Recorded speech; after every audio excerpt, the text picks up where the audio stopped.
Okay. Hit F5. Keep going through the slides. Till it says Hechos 4. Can you help me with that?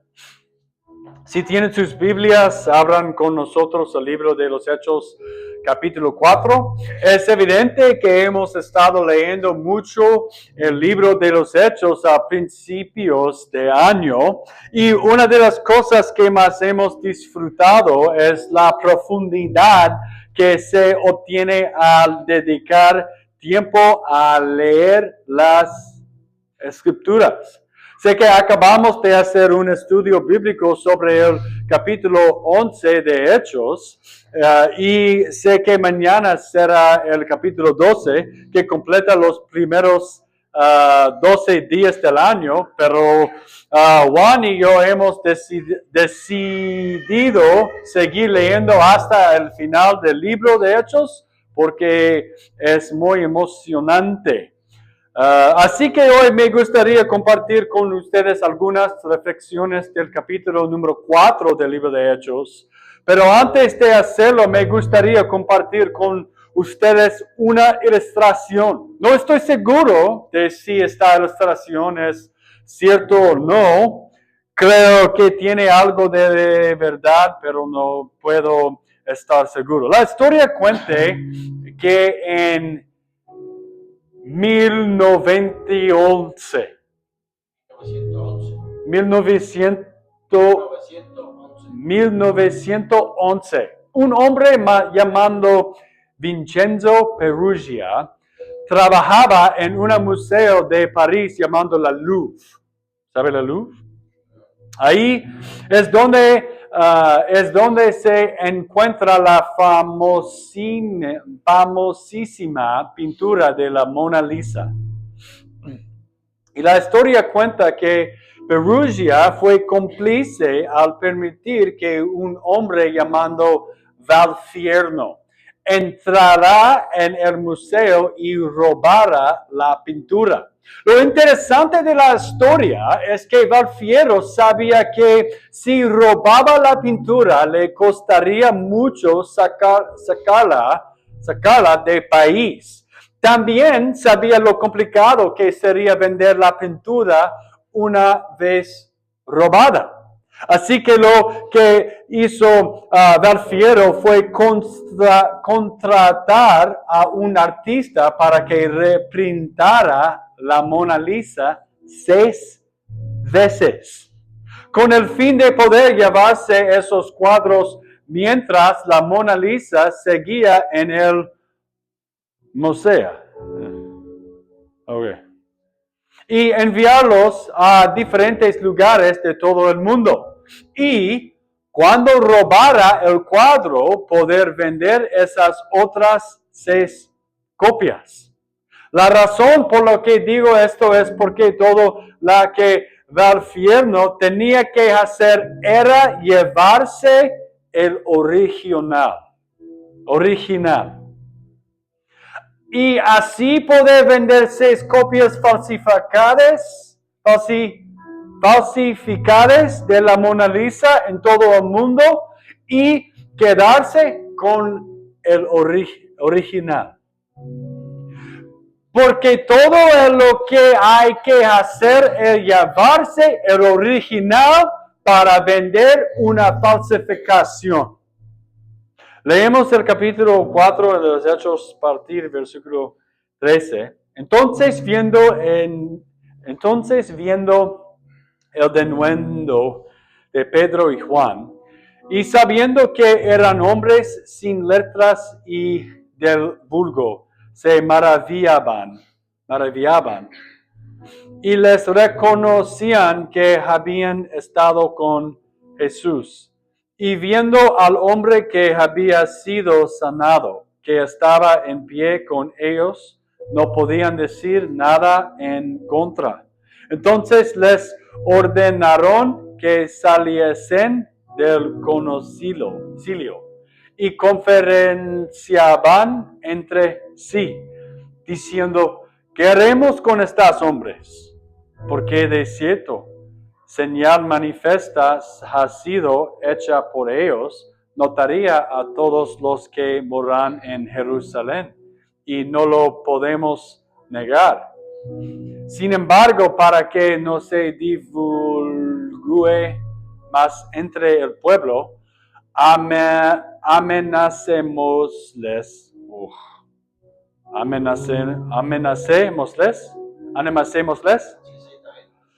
para que no hablen de aquí en adelante a hombre alguno en este hombre.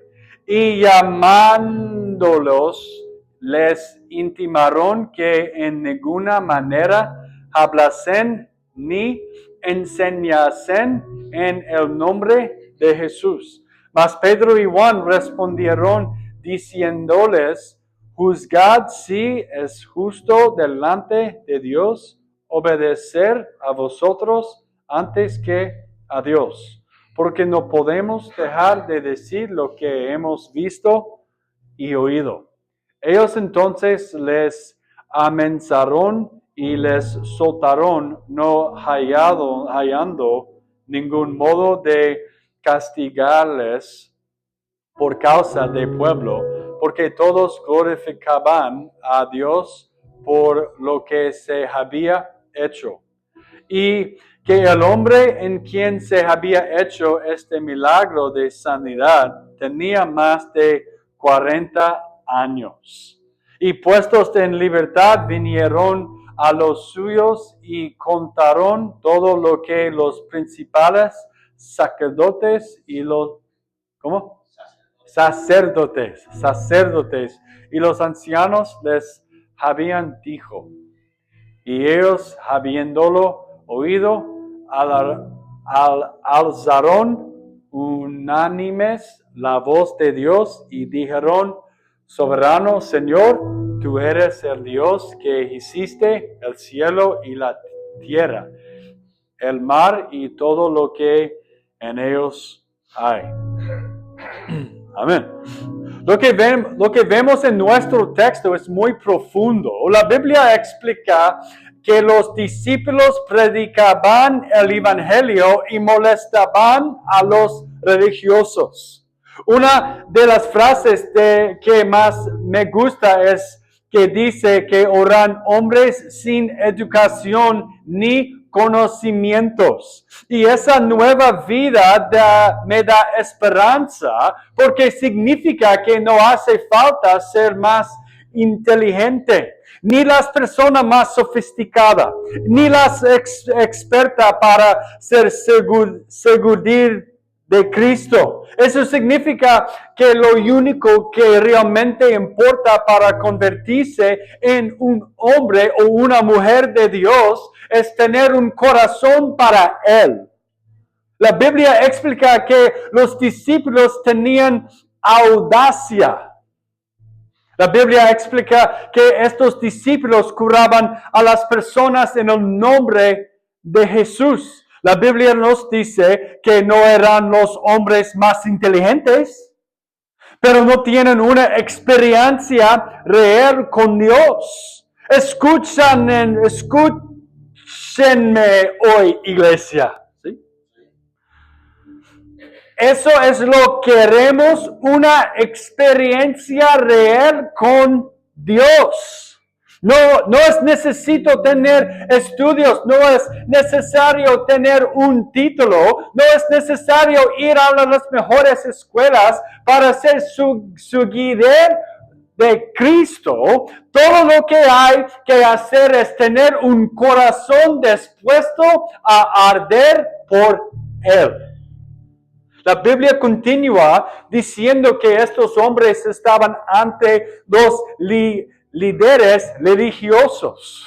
Estos líderes religiosos también eran los líderes políticos. Y la razón por la que eran amadas cosas es porque manipulaban la palabra de Dios. Manipulaban la palabra de Dios para beneficiarse a sí mismos y hacerse con el poder. Hacerse con el poder. La Biblia explica que era obvio que estos discípulos no tenían una educación formal. Pero lo que estos líderes religiosos tampoco podían discutir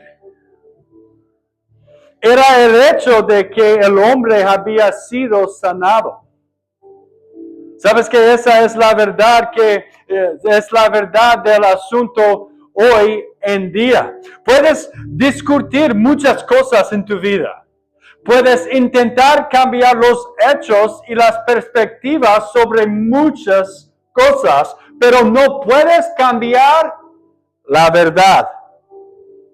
¿Sabes que esto es algo muy relevante para el mundo en el que vivimos hoy en día? Sabéis que se publican muchos artículos periodísticos sobre diferentes temas y que explican una perspectiva y omiten otras cosas que hay que tener en cuenta. Creo que la verdad hoy en día es que la gente está harta de que la venden falsedades. A la gente no le gusta que la digan lo que debe pensar. Amén. Veréis, la gente es lo suficientemente inteligente como para llegar a sus propias conclusiones sobre los hechos que observa. Y ese es el problema con muchas de las noticias que se consumen hoy en día. No les motiva la verdad, sino el presupuesto. Los discípulos de este texto tienen que rendir cuentas por sus acciones, pero los religiosos saben que tienen que presentarse ante sus compañeros y justificar su decisión. Los líderes religiosos saben que el pueblo se rebelará si hacen un mal uso de poder que tienen. Así que lo que vemos en este texto es que no encuentran ningún hecho creíble en su contra. Así que lo que dicen hacer es intentar amenazar a estos discípulos. Leemos el versículo 21. Aquí podemos ver que estaban molestas por lo que había sucedido.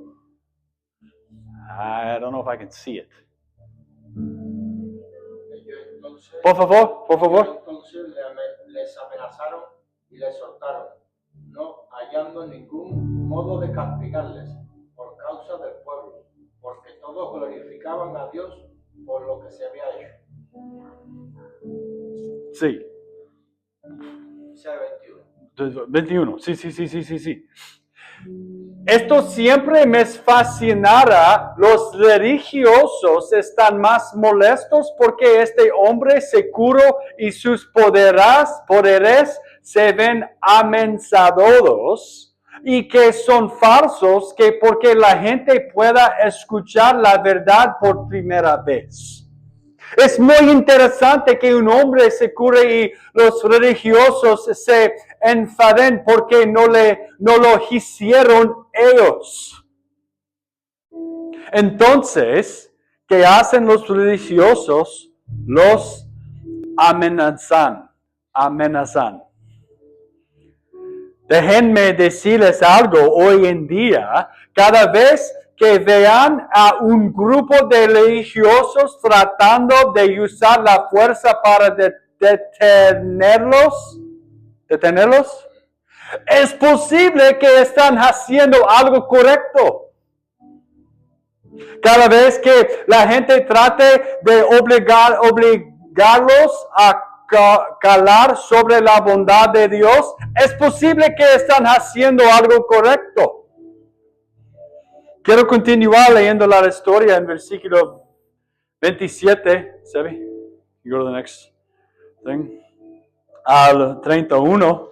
Porque verdaderamente se unieron en esta ciudad contra tu santo Hijo Jesús, a quien ungiste Herodes y Poncio Pilato con los gentiles y el pueblo de Israel, para hacer cuanto tu mano y tu consejo habían antes determinado que sucediera.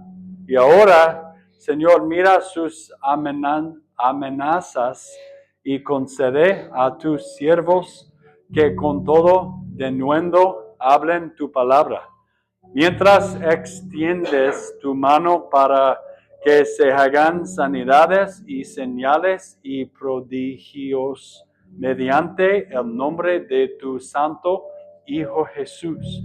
Cuando hubieron orado, el lugar en que estaban congregados tembló, y todos fueron llenos del Espíritu Santo y hablaban con denuendo la palabra del Dios. La Biblia dice que los discípulos no escucharon los religiosos. Permítanme decirlos hoy que no escuchen a los religiosos. No presten atención a los religiosos que no tienen una relación con Jesús. Están perdiendo el tiempo.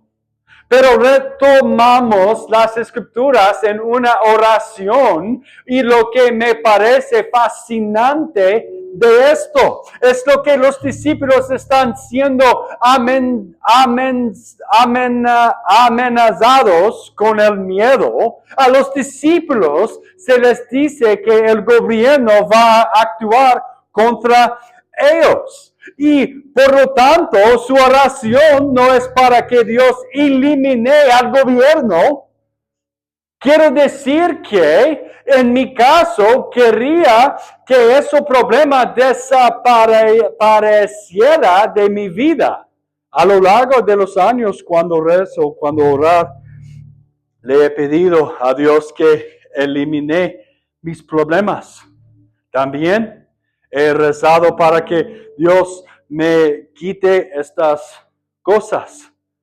Pero los discípulos llenos del Espíritu Santo tienen un corazón diferente y una oración diferente. Ven las cosas de una manera un poco diferente. Recuerden que están llenos del Espíritu Santo. Hablan en lenguas cristianas. Y la Biblia dice que su oración era para tener más audacia. Tómese un momento y piense en lo que se dice. Esta es una oración en medio de la adversidad para tener audacia.